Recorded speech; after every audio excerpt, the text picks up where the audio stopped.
chaos in Venezuela, where supply shortages have been running rampant. Inflation is of the highest in the world.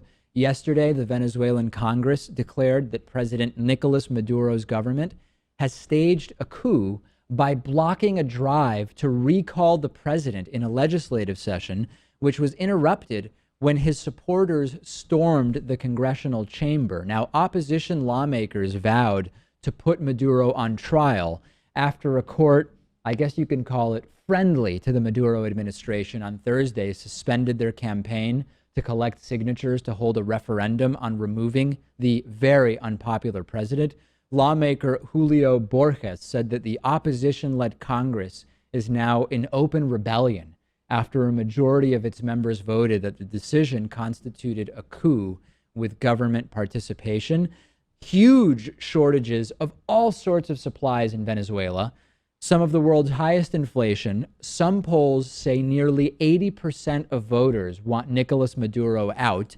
And Venezuela's constitution allows the current opposition to call for a referendum to revoke the president from the government. There's actually a lot written about this online. Basically, there are three stages to call for a referendum in Venezuela. First, the opposition has to collect at least 1% of signatures from registered voters in the whole country. After that, the Electoral Council has to validate the signatures. The opposition, again, has to collect 20% of signatures from registered voters in a national context. This is insane. After CNE, the Electoral Council, validates those signatures, they must actually call for the referendum. Now, after the opposition collected that 1% of signatures, and you can imagine if 80% of the country's voters really want Maduro out, you're going to easily be able to get 1% of the signatures of the country's registered voters. They started the process to collect that second group of signatures, and then this decree was made that it has to be regional. So instead of being just 20% of the whole country, you need 20% in each of the 23 Venezuelan states. This is not only much more difficult to achieve, but it is being argued by the opposition completely unconstitutional. So now there's a push to take legal action. The country is descending into even further chaos. And this is part of the problem that I've been talking about in Venezuela for a very long time. Not only is there no press freedom in Venezuela, there is no judicial freedom. The court system is completely controlled by the government, by the administration. There's a recent Planet Money about why Venezuela has imploded. I would encourage you to check it out. It's a very good episode. And, you know, when Hugo Chavez passed, I was very clear that I did not see Hugo Chavez as the big progressive populist savior that some progressives in the US saw him as. And people went nuts on me. I actually had people, Pat, you wouldn't know this because you weren't with the show at the time. My commentary on Venezuela actually led to some members writing to me saying, David, you're not progressive because you criticized Hugo Chavez. You have a government in Venezuela that arms and sponsors gangs to deal with issues extrajudicially. You have total control, total corruption of the court system. The media system is an absolute and total joke. And every time I would talk about it, in talking about Hugo Chavez and in talking about Nicolas Maduro, some portion of our audience would email in, they would leave voicemail saying, David, we really don't like you. My wife and I, my buddy and I'm listening to the show, I'm so angry.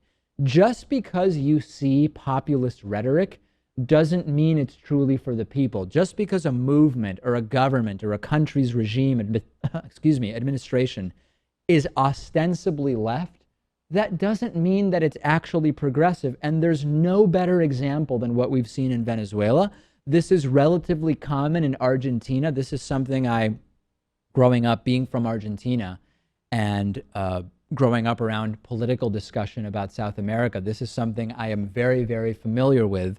And if people want to get mad at me because I don't see the Chavez and now Maduro line as progressive, I see them as strong-arm authoritarians with sort of populist rhetoric. If that really angers you, then I would encourage you to research a little more. I am just the messenger, ladies and gentlemen.